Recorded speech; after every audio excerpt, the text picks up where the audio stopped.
대통령은 지지자의 대통령입니까? 아니면 전 국민의 대통령입니까? 전 국민의 대통령이며 저는 모든 국민의 대통령이 되겠다고 여러 번 말씀드리고 있죠.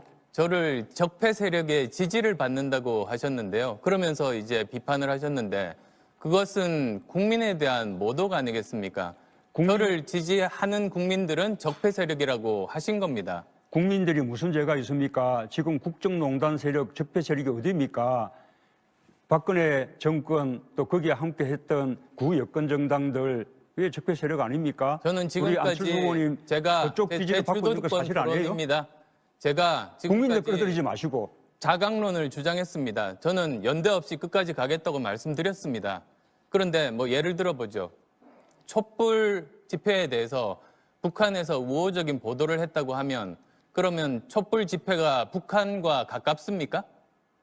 그렇지 않을 거 아닙니까? 지금 안철수 후보님 그러면 저는 틀림없이 자강론을 주장하고 연대하지 않고 끝까지 가고 국민들로부터 지지를 받고 있는데 어떻게 그러면 저를 지지하는 세력이라고 하면 그건 국민들밖에 없는 건데 좋습니다. 어떻게 국민들을 좋습니다. 적폐 세력이라고 자유한국당 하십니까? 쪽 사람들 또 극우 농객들의 지지는 짝사랑이라 칩시다. 그러나 국민의당에서도 함께할 수 있다고 그렇게 이야기하지 않았습니까? 제가 안철수 자강론을 후보만 주장하고 그렇게 정리가 되고 후보가 됐습니다. 아니, 그렇게 이야기한 거 사실이잖아요. 그런데 그러함에도 불구하고 제가 후보로 선출되고 제 이야기에 따라서 모든 당이 일사불란하게 국민의당이 행동을 함에도 불구하고 그거는 안 후보의 계속 이야기고 적폐 세력이라고 안 말씀하시는데요. 후보님의 이야기고 적폐 어쨌든 세력은 자유한국당의 아니요, 문 후보님의 국회의원들 얘기입니다. 지지하고 있는 거 사실이잖아요. 문 후보님이 지원하겠다고 하지 않습니까? 저를 지지하는 사람들은 국민들은 적폐 세력이라고 하신 겁니다. 그런데 그러면 제가 이렇게 국민들을 묻겠습니다. 편가르지 마시고 이렇게 묻겠습니다. 그렇다면 문 후보님과 지금 캠프에서 함께하는 정치 세력 중에 또는 정치인 중에 박근혜 정부 탄생에 공이 있는 사람들이 꽤 많습니다. 그러면 문 후보님이 손을 잡으면 전부 다 죄가 사해지고 저는 지지를 받으면 그러면 저는 적폐 세력이 되는 겁니까? 저는 국민들을 적폐 세력이라고 한 우리 안 후보님 말씀이야말로 국민들을 모욕한 것이라고 생각하고요. 저는 적폐 지금 저와 세력이라는 함께한 말을 한 사람들 적이 가운데 없습니다. 이번에 국정농단 이 사건에 관여한 사람이 누가 있습니까? 그런 식으로 덮어씌우시면 안 되죠. 지난 박근혜 정부 탄생에 공이 박근혜 있던 정권 사람들이 지금 분들과 캠프에 가 있지 또 않습니까? 구여권 이 이제 그 정당들한테 책임을 물어야죠. 적폐 세력이 저를 지지한다고 한 말은 문 후보께서 하신 말씀입니다. 제가 한 말이 아닙니다. 지금 아니 그분들이 실제로 지지하셨잖아요. 적반하장입니다. 그 정당 사람들이 지지 안 했습니까? 김진태 의원 또는 윤상현 의원 이런 분들이 지지 발언하기도 하고요. 아까 그다음에 또 말씀드렸죠. 아주 유명한 아까 극우 말씀드렸죠. 농객도 저 자기들 힘만 가지고는 안 되니 그 대리로 우리 안철수 후보 그 밀어주자 이렇게 하고 있는 거 아닙니까? 촛불 그래서 우리 집회에 대해서 홍준표 북한이 후보도 우호적인 발언을 하면 그러면 촛불 집회에 나오신 일반 국민들이 북한과 가깝습니까?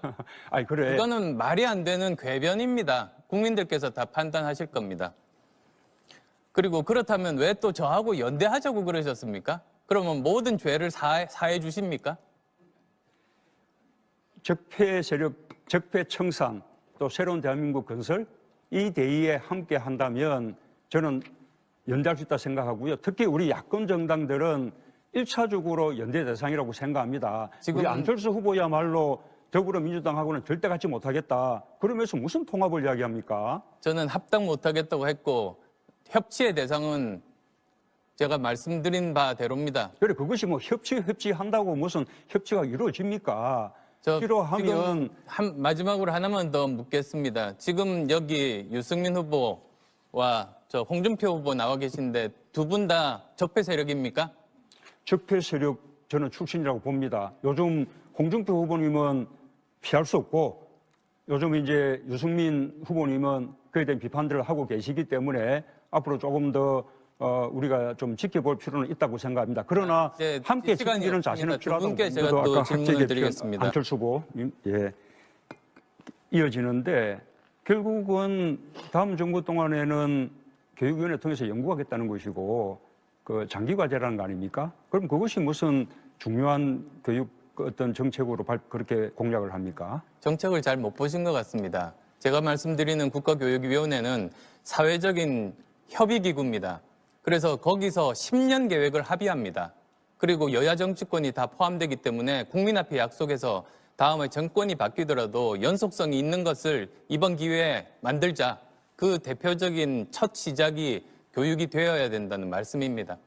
어쨌든 그 학제 개편을 다음 정부에서 실행하지는 못한다는 거 아니겠습니까? 실행합니다. 시작하고 완성은 그 다음 정부에서 합니다. 그 실행할 경우에 아까 우리 심상정 후보도 말씀드렸는데 2년간의 그 학생들이 함께 입학해서 대학 졸업까지 쭉 가게 되는 그 현상을 어떻게 해결합니까? 그 문제 때문에 시범 사업을 하고 그리고 국가교육위원회를 통해서 사회적인 협의를 거치자는 겁니다. 학제 개편을 통해서 유치원 공교육화 하겠다라는 거 저는 뭐 유치원 공교육화에 찬성하는데 그러면서 단설 유치원 설립은 억제하겠다 그렇게 말씀하셨어요? 그건 좀 모순되는 이야기 같이 보이고 아닙니다. 하나만 더 아닙니까? 네, 병설 유치원을 획기적으로 증가시키자는 겁니다. 지금 현재 유치원 수가 너무나 병설 부족합니다. 유치원 6천 교실 만들겠다는 건데 그것은 장소 어떻게 확보합니까? 병설 유치원이니까 가능합니다. 병설 유치원은 아시다시피 지금 초등학교 거기 교실을 한 개 써야 시설을 하는데 운영하면 6천 개 됩니다. 교실을 어떻게 한꺼번에 마련합니까? 저 가능합니다. 지금 아동들 인구가 줄고 있습니다. 지금이야말로 그렇게 할 적기고 제가 대형 단설이라고 그랬습니다. 대형 단설은 서울의 경우에 100억, 200억 단위가 들고 집권할 경우에 듭니다. 더불어민주당하고는 함께 못 하겠다는 건데 그러면 바른정당이나 자유한국당하고는 함께 합니까? 아까 잘못 들으셨습니다. 합당할 거냐고 해서 안 한다고 했던 겁니다. 지금 그 국민의당 내부에서 보면 사드 배치 반대에 대해서도 아직 그 당론이 다르고 또 햇볕 정책에 대해서도 당론이 다르고 이렇게 당론도 함께 통합하기가 쉽지 않은데 어떻게 다른 당들하고 협치해서 39석밖에 의석이 없는 정당이 국정을 안정적으로 이끌어갈 수 있겠습니까? 아마 요즘 대선 국면이라 발표가 너무 많아서 다 이렇게 파악하지 못하신 것 같습니다. 지금 제 이야기대로 내부에서 정리되고 있습니다. 이미 대표나 원내대표가 그것을 밝힌 바 있습니다. 과학기술 쪽에 많은 관심을 가지고 있습니다. 과학기술력이 제대로 발전을 해야 우리나라가 이제 성장 동력을 만들 수 있는 것 아니겠습니까? 그런데 우리나라가 지금 19조 원 정도나 과학기술 예산을 투입하는데도 그 효과가 참 실망스럽습니다. 그래서 정말 다음 정부는 과학기술 개혁이 필요합니다. 그런데 그 중에서도 중복 과제를 허용할 것인가 말 것인가 그 부분이 숙제입니다. 어떤 쪽에서는 우리가 효율적으로 예산을 쓰기 위해서 한 과제에는 한 가지만 이렇게 선정해서 이제 밀자, 선택과 집중을 하자는 의견이 있고 또 다른 쪽에서는 어떤 것이 될지 알 수 없으니까 한번 여러 가지 시도를 다양하게 해보자. 이 두 가지 의견 중에 어디에 동의하십니까? 그럼 뭐 과학기술이나 4차 산업혁명 부분은 우리 안 후보님이 전문가신데 그래서 그 부분은 우리 안 후보님의 견해는 어떻습니까? 저 견해를 묻는 겁니다. 저는 이제 그보다 더욱 중요한 것은 우리 그 과학 연구가 조금 긴 호흡으로 그렇게 가야 하고 기초 연구에 보다 많은 투자가 이루어져야 되는데 또 기초 연구는 시간도 많이 걸릴 뿐더러 또 실패도 하게 되는 거 아닙니까? 이제 그런 것을 기다려주는 정책이 필요한데 지금 우리는 지금 단기 실적 과제에 급급해서 이 과학 연구가 이루어지고 있죠. 그 부분이 근본적으로 바뀌어져야 한다고 생각합니다. 기다려준다는 건 어떤 뜻입니까? 기초 연구 기다려준다는 건 정책적으로 어떻게 하면 기다려주는 겁니까? 지금 이제 기초 연구 부분이 우리가 부실하기 때문에 일본은 노벨 과학상 분야에서 벌써 23명 수상자가 나왔는데 우리는 금년도에 후보조차 올리지 못했죠. 그런 기초 연구가 축적돼야 우리 안 후보님이 주장하시는 인공지능이라든지 4차 산업혁명의 토대가 만들어지지 않을까 생각합니다. 저는 기다려준다는 의미는 저는 이렇게 봅니다. 지금까지 감사를 할 때 결과 위주의 감사였습니다. 그러다 보니까 한번 시도해서 실패하면 다시 지원을 안 했습니다. 그래서 결국은 저는 기다려준다는 의미는 과정 위주의 감사. 그래서 과정에서 문제가 없고 성실하다면 결과를 실패해도 책임 묻지 않고 불이익 주지 않고 계속 지원하는 것 아닌가 싶은데 동의하십니까? 예, 뭐 맞는 말씀인데요. 그렇게 되려면 이 연구기관에 대한 국책연구원에 대한 평가 이 제도가 달라져야 합니다. 지금은 그냥 국책연구원조차도 전부 공공기관으로 이렇게 묶어서 수익성, 효율성 이렇게 이제 평가를 하게 되거든요. 그러니 연구원들, 국책연구기관들도 단기 과제에 급급하게 되는 것이죠. 그래서 국책연구원들에 대한 평가 방법부터 방금 말씀하신 대로 연구자들의 주도로 연구가 이루어질 수 있도록 바꿔나가야 된다고 봅니다. 옛날에 네. 우리 민주당 대표 하실 때 우리 당 강령에서 5.18 정신 그리고 6.15 선언 이런 거 다 삭제하자고 그렇게 주장하셨던 바 있지 않습니까? 이 그렇지 문제는 않습니다. 지금 이제 상황이 변화가 없는데 입장이 달라졌습니까? 그렇지 않습니다. 그것은 실무선에서 논의하는 과정에서 잘못된 그런 발언들이 나온 겁니다. 그걸 저는 바로 잡았습니다. 그리고 지금 현재 국민의당 강령을 보시면 모두 다 명시되어 있습니다. 비판을 많이 받았기 때문에 다시 처리한 것이죠. 그렇지 않습니다. 그때 잘못 알려진 흑색 선전이었습니다. 그러면 저는 이번에 5.18 정신을 우리 헌법 전문에 이번 개헌 때 넣자라고 주장하고 있는데 그에 대해서는 동의하시나요? 물론 동의합니다. 그리고 우리 작년 11월에 우리 비폭력 평화혁명도 포함시켜야 된다고 봅니다. 학제 개편 저는 뭐 그 근본 취지에 찬성하고 장기적으로 그렇게 좀 가야 된다 생각하는데 우선 당장은 현실적인 어려움이 초등학교 입학 연령을 앞당기면 이제 두 개 연도의 학생들이 한꺼번에 초등학교 입학하게 되거든요. 그러면 교실 문제, 교사 문제 어떻게 해결합니까? 지금 먼저 제 계획은 장기적인 계획입니다. 10년 정도 후에 전부 결실을 맺을 겁니다. 그리고 또 그것은 국가교육위원회를 통해서 모든 이해관계자들이 다 모여서 거기서 합의를 하고 시범사업부터 실시됩니다. 저는 점진적인 개혁을 말씀드립니다. 그러면 다음 정부 때는 학제 개편 안 합니까? 시작입니다. 시작하고 저는 그 다음 대통령 임기 말 정도에 완성될 그런 생각을 가지고 있습니다. 네, 그러면 다음 정부 때 논의하겠다는 것이네요. 다음 정부 때 시작해서 계속 이어갈 겁니다. 그게 바로 사회적 협약의 가장 첫 모델이 될 겁니다. 4차 산업혁명 아까 정부가 뒷받침해야 된다 말씀하셨는데 정부가 해야 될 역할은 무엇입니까? 아까 저 말씀드린 내용에 다 있습니다. 세 가지 기반이 가장 중요합니다. 첫 번째로 교육개혁, 그다음 두 번째로 과학기술개혁, 그다음 또 세 번째로는 공정한 경쟁이 가능한 산업구조를 만드는 일을 하면 그러면 민간과 기업에서 그것을 창의력을 발휘해서 발전시킬 수 있다고 봅니다. 자, 그런 역할들은 정부가 하지 않으면 안 되는 거 아닙니까? 뿐만 아니라 뒷받침하는 뭐 일입니다. 인프라 조성도 그렇고요. 그러니 무슨 뭐 정부 주도냐 민간 주도냐라는 것은 의미가 없는 것이고 정부 민간이 함께 협력해 나가야 하는 거 아니겠습니까? 정부가 직접적으로 일자리를 만드는 데 뛰어드는 것에서 많은 문제들이 생긴다는 점을 지적합니다. 결선 투표제 뭐 이렇게 혼자 주장하셨다는 식으로 말씀하셨는데 지금 결선 투표제가 헌법 과제, 개헌 과제여서 우리 안 후보님도 어제 개헌 발표하실 때 그 개헌 속에 결선 투표제 포함시켰다고 말씀하셨거든요. 그 지난번에 결선 투표제 요구할 때는 헌법상 어려웠던 거 아닙니까? 그러면 문 후보님이 손을 잡으면 전부 다 죄가 사해지고 저는 지지를 받으면 그러면 저는 적폐 세력이 되는 겁니까? 저는 국민들을 적폐 세력이라고 하는 우리 안 후보님 말씀이야말로 국민들을 모욕한 것이라고 생각하고요. 저는 적폐 지금 저와 세력이라는 말을 함께한 한 사람들 적이 가운데 없습니다. 이번에 국정농단 이 사건에 관여한 사람이 누가 있습니까?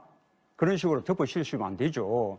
지난 박근혜 정부 함께했던 탄생에 공이 박근혜 있던 정권 사람들이 지금 분들과 캠프에 가 있지 않습니까? 그 여건 이 이제 그 정당들한테 책임을 물어야죠. 적폐 세력이 저를 지지한다고 한 말은 문 후보께서 하신 말씀입니다. 제가 한 말이 아닙니다. 지금 아니 그분들이 실제로 적반하장입니다. 지지하셨잖아요. 그 정당 사람들이 지지 안 했습니까? 김진태 의원 또는 윤상현 의원 이런 분들이 지지 발언하기도 하고요. 아까 그다음에 또 말씀드렸죠. 아주 유명한 아까 그 말씀드렸죠. 극우 농객도 자기들 힘만 가지고는 안 되니 그 대리로 우리 안철수 후보 그 밀어주자 이렇게 하고 있는 거 아닙니까? 촛불 그래서 우리 집회에 대해서 대통령은 지지자의 대통령입니까? 아니면 전 국민의 대통령입니까? 전 국민의 대통령이며 저는 모든 국민의 대통령이 되겠다고 여러 번 말씀드리고 있죠. 저를 적폐 세력의 지지를 받는다고 하셨는데요. 그러면서 이제 비판을 하셨는데 그것은 국민에 대한 모독 아니겠습니까? 저를 지지하는 국민들은 적폐 세력이라고 하신 겁니다. 국민들이 무슨 죄가 있습니까? 지금 국정농단 세력, 적폐 세력이 어디입니까? 박근혜 정권 또 거기에 함께 했던 구여권 정당들 그게 적폐 세력 아닙니까? 저는 우리 안철수 지금까지 후보님 제가 그쪽 지지를 받고 있는 거 사실 아니에요? 토론입니다. 제가 국민들 지금까지 끌어들이지 마시고 자강론을 주장했습니다. 저는 연대 없이 끝까지 가겠다고 말씀드렸습니다. 그런데 뭐 예를 들어보죠. 촛불 집회에 대해서 북한에서 우호적인 보도를 했다고 하면 그러면 촛불 집회가 북한과 가깝습니까? 그렇지 않을 거 아닙니까? 지금 안철수 후보님 그러면 저는 틀림없이 자강론을 주장하고 연대하지 않고 끝까지 가고 국민들로부터 북한이 우호적인 발언을 하면 그러면 촛불 집회에 나오신 일반 국민들이 북한과 가깝습니까? 아니 그래. 이거는 말이 안 되는 궤변입니다. 국민들께서 다 판단하실 겁니다. 그리고 그렇다면 왜 또 저하고 연대하자고 그러셨습니까? 그러면 모든 죄를 사해 주십니까? 적폐 세력, 적폐 청산, 또 새로운 대한민국 건설 이 대의에 함께 한다면 저는 연대할 수 있다 생각하고요. 특히 우리 야권 정당들은 1차적으로 연대 대상이라고 생각합니다. 우리 안철수 후보야말로 더불어민주당하고는 절대 같이 못하겠다. 그러면서 무슨 통합을 이야기합니까? 저는 합당 못하겠다고 했고 협치의 대상은 제가 말씀드린 바대로입니다. 그래 그것이 뭐 협치한다고 무슨 협치가 이루어집니까? 필요하면 마지막으로 하나만 더 묻겠습니다. 지금 여기 유승민 후보와 저 홍준표 후보 나와 계신데 두 분 다 적폐 세력입니까?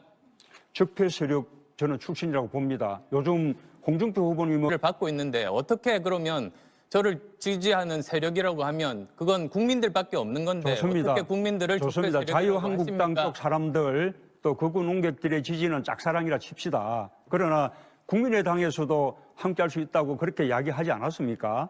제가 안철수 후보만 주장하고 그렇게 정리가 되고 후보가 됐습니다. 아니, 그렇게 이야기한 거 사실이잖아요. 그런데 그러함에도 불구하고 제가 후보로 선출되고 제 이야기에 따라서 모든 당이 일사불란하게 국민의당이 행동을 함에도 불구하고 그거는 안 후보의 이야기고 적폐 세력이라고 안 말씀하시는데요. 후보님의 이야기고 어쨌든 자유한국당의 국회의원들 지지하고 있는 거 사실이잖아요. 문 후보님이 하지 않습니까? 저를 지지하는 사람들은 국민들은 적폐 세력이라고 하신 겁니다. 그런데 그러면 제가 이렇게 국민들을 묻겠습니다. 편가르지 마시고 이렇게 묻겠습니다. 그렇다면 문 후보님과 지금 캠프에서 함께하는 정치 세력 중에 또는 정치인 중에 박근혜 정부 탄생에 공이 있는 사람들이 꽤 많습니다. 피할 수 없고 요즘 이제 유승민 후보님은 그에 대한 비판들을 하고 계시기 때문에 앞으로 조금 더 우리가 좀 지켜볼 필요는 있다고 생각합니다. 그러나 함께 지키는 자신은 필요하다고 분께 제가 또 질문을 드리겠습니다. 안철수 후보 이어지는데 결국은 다음 정부 동안에는 교육위원회 통해서 연구하겠다는 것이고 그 장기 과제라는 거 아닙니까? 그럼 그것이 무슨 중요한 교육 어떤 정책으로 그렇게 공약을 합니까? 정책을 잘 못 보신 것 같습니다. 제가 말씀드리는 국가교육위원회는 사회적인 협의기구입니다. 그래서 거기서 10년 계획을 합의합니다. 그리고 여야 정치권이 다 포함되기 때문에 국민 앞에 약속해서 다음에 정권이 바뀌더라도 연속성이 있는 것을 이번 기회에 만들자.